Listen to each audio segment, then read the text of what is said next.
কিভাবে যে গরুগুলো চুরি করি কিছু মাথায় আসছে না। আর এই জমিদার বেটা, এরে তো গ্রামের সবাই চিনে। না, একটা কিছু বের করতেই হবে বুদ্ধি, যাতে সাপও মারে লাঠিও না ভাঙে।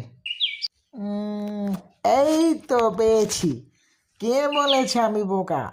আগে ভাবতাম আমি খুবই বোকা, কিন্তু না রে, আমার মাথায় তো দেখি গোবর মোবর কিছু আছে।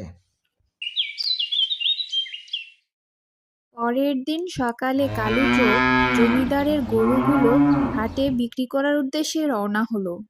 এরপর কালু চোর জমিদারের গরুগুলো চড়া দামে বিক্রি করলো ও একই দেখতে 3টি বাছুর কিনে সে যা যা বাড়ির যা, উদ্দেশ্যে ডানে যা, ডানে রওনা যা। হয়। আরে বেটা, বামে যাস না, ডানে যা। হুররা। বুদ্ধিটা কাজে লাগিয়ে চড়া দান মেরে দিয়েছি। যাই দেখিনি, তাড়াতাড়ি টাকাগুলো লুকিয়ে ফেলি দে।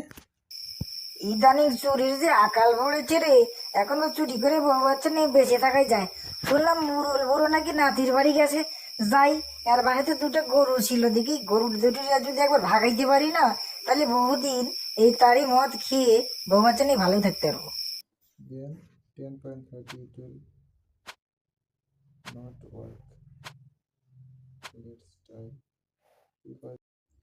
যা বাবা, এইবার নিশ্চিন্ত হলুম।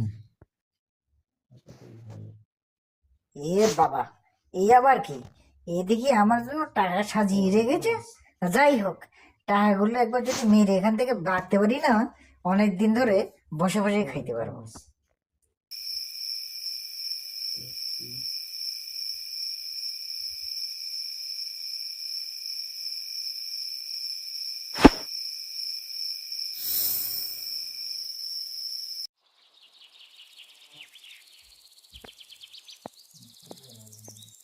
বহুদিন পর বাড়িতে আসলাম। কই রে লালু আর কালু, তোরা কই গেলি? কি ব্যাপার, লালু আর কালুকে দেখতে এত রোগা আর ছোট লাগছে কেন? এই কালু, তুই কি ওদের ঠিকঠাক মতো খাওয়াসনি নাকি?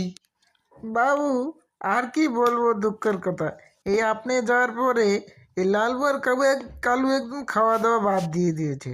আমি কত করে বললাম, কিন্তু নাজর বান্দা, এরা তো আমার কথা শোনেই না।